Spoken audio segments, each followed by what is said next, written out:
France Bleu Berry, l'espace détente. Avec Christelle Jacob, bien sûr, comme désormais chaque mardi pour parler littérature jeunesse. Bonjour Christelle. Bonjour. Je vous demande pas si ça va, vous avez un petit rhume. Eh oui, un petit rhume, voilà, pas, la première fraîcheur. Mais voilà, les premiers rhumes de l'automne.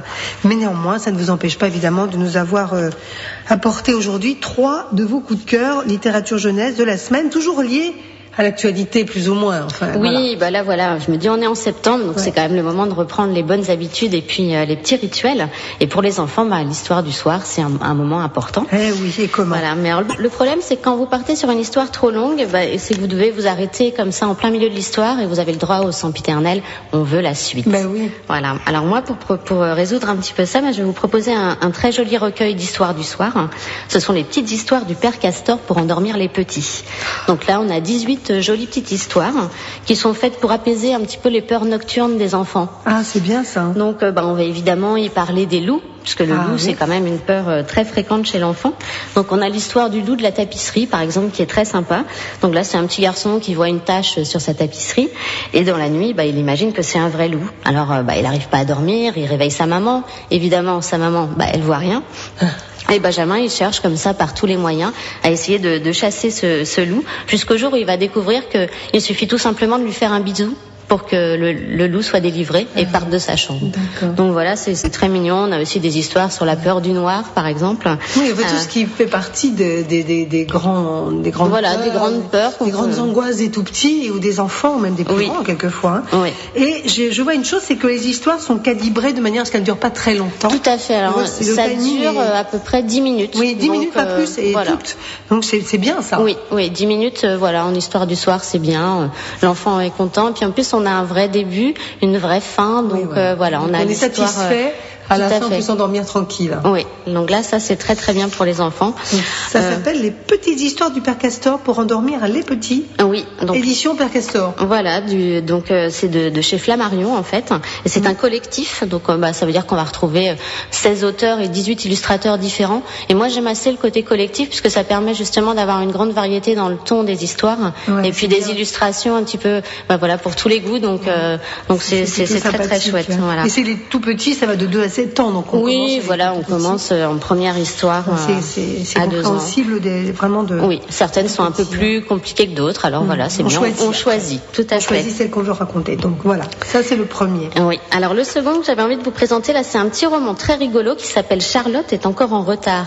Donc là, pareil, les premières semaines de la rentrée, on peine parfois à reprendre le rythme, et tous les matins, la petite fille, elle est en retard pour arriver à l'école, elle arrive alors mal habillée, pas coiffée, et puis elle se fait toujours disputée par la maîtresse.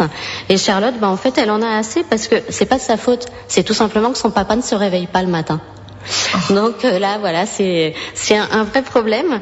Et puis alors tous les enfants de la classe ont un peu pitié, puis ont essayé de trouver comme ça toutes sortes de stratagèmes pour aider son papa à se réveiller. Alors toutes les idées ne sont pas bonnes à prendre.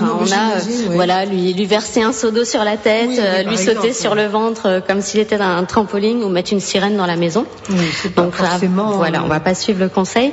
Mais on a Léonard, donc le génie de la classe, qui lui va avoir une autre idée, et il va demander à tous les élèves de la classe d'appeler chez Charlotte tous les matins pour réveiller son papa. Ah, d'accord. Et là, le papa, il va être encore plus énervé et ils vont continuer à arriver en retard. Donc ça change rien. Ça change rien, mais à la fin, il a quand même compris la leçon. Il a quand même compris que finalement, c'était sa fille qui était pénalisée dans l'histoire. Et puis là, ça se termine bien. On va dire qu'il fait de gros efforts et puis qu'il arrive plus en retard. Voilà. Donc là, je trouve ça rigolo parce qu'encore une fois, on inverse un petit peu les rôles et les enfants, ils aiment bien ça parce que c'est vrai que nous, en tant qu'adultes, on a souvent envie qu'ils soient parfaits, nos enfants, alors qu'on l'est pas toujours forcément.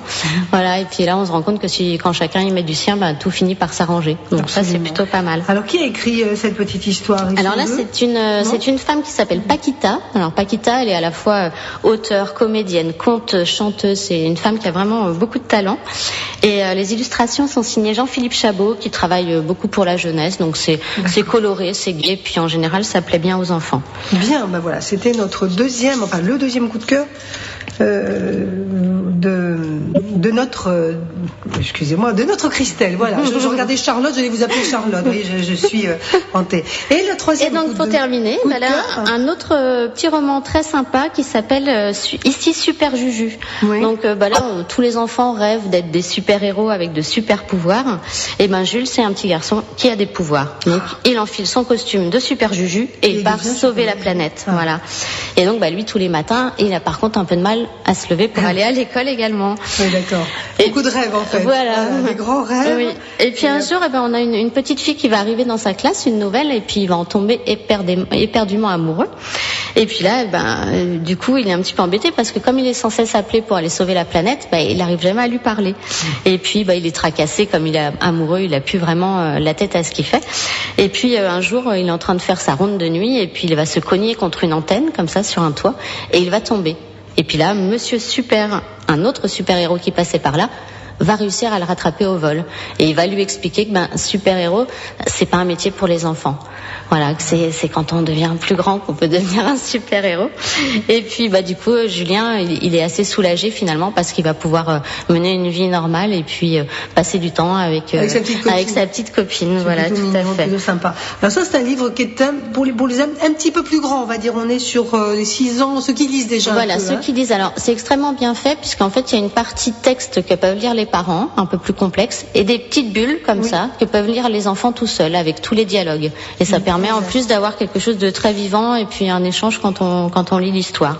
Donc là, voilà, dès le CP et puis en C20, ils peuvent le lire vraiment tout seuls. Très bien, voilà encore un bon conseil.